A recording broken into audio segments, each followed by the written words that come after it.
네, 국내 코로나19 신규 확진자가 어제 하루 125명이 발생했습니다. 네, 특히 해외 유입과 집단 감염 사례가 이어지고 있는데요. 보도국 취재기자 연결해서 자세한 내용 알아보겠습니다. 김장현 기자. 네, 중앙방역대책본부가 오늘 0시 기준으로 집계한 국내 코로나19 누적 확진자는 9,786명입니다. 어제 하루 신규 확진자는 125명인데 이 중 48%인 60명은 대구에서 발생했습니다. 특히 대구 제2미주병원 관련 확진자는 지금까지 133명이 발생해 청도 대남병원 관련 누적 확진자 120명을 넘어섰습니다. 서울과 경기 등 수도권에선 신규 확진자가 43명 발생했습니다. 서울 만민중앙성결교회 관련 확진자가 늘고 해외 유입이 이어진 탓으로 분석됐습니다. 어제 확인된 해외 유입 사례는 29명으로 신규 확진자의 23%를 차지했습니다. 국내 완치자는 어제 180명이 늘어 모두 5,408명이 됐습니다. 검사 중인 의심 환자는 16,892명으로 하루 새 3,000명 넘게 증가했습니다. 국내 코로나19 사망자는 어제 4명 추가로 발생해 모두 162명이 됐습니다. 네, 최근 해외 유입 확진 사례가 급증하자 정부가 내일부터 모든 입국자를 격리 조치하는데 관련 소식도 전해주시죠. 네, 내일 0시부터 모든 입국자는 출발지와 국적, 장단기 체류에 관계없이 2주간 의무적으로 자가격리를 해야 합니다.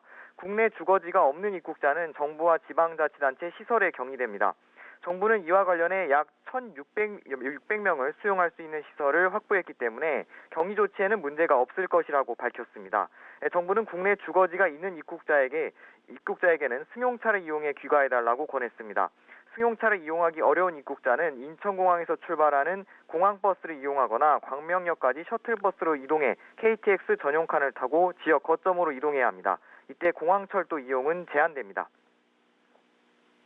네, 그리고 정부가 코로나19 확진자가 폭증하고 또 사망자가 크게 늘어난 이탈리아 거주 교민 이송 계획도 발표를 했죠. 네, 정부가 이탈리아에 있는 교민들을 국내로 이송하는 계획도 발표했습니다.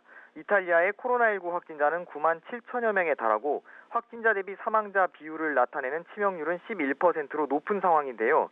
정부는 530명의 교민을 내일부터 이틀간 두 차례에 걸쳐 임시 항공편을 통해 인천공항으로 이송할 계획입니다.